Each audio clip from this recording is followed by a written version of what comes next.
ગુજરાતી વાર્તાઓની સ્વપ્ન સૃષ્ટિમાં આપ સૌનું સ્વાગત છે. આજની વાર્તા છે વફાદાર કૂતરો અને ચોર. એક શેઠે એક કૂતરો પાળ્યો હતો. કૂતરો ખૂબ જ વફાદાર હતો. શેઠ પણ એની સારી સંભાળ રાખતો હતો. એક રાતે એક ચોર એ શેઠના ઘરની દિવાલ પર ચડ્યો. ત્યાં કૂતરો જાગી ગયો અને જોરથી ભસવા લાગ્યો. ચોર હોશિયાર હતો. તેણે તરત જ કૂતરાની સામે રોટલાના ટુકડા નાખ્યા.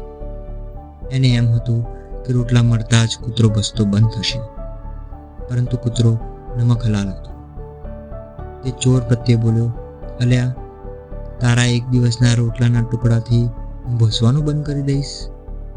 તારો આ રોટલો મને કેટલા દિવસ ચાલશે? તું તો મને આજનો જ રોટલો આપે છે, પણ મારા માલિક મને જિંદગીભર પાળે પોષે છે.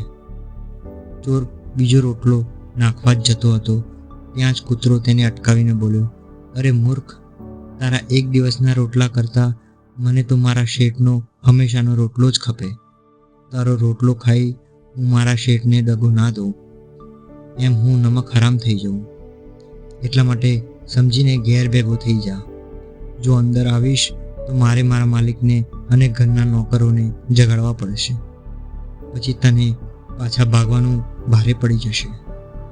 ચોર સમજી ગયો, આ વફાદાર કૂતરા આગળ એનું કંઈ નહીં ચાલે, એમ ખાતરી થતાં તે ત્યાંથી નાસી ગયો.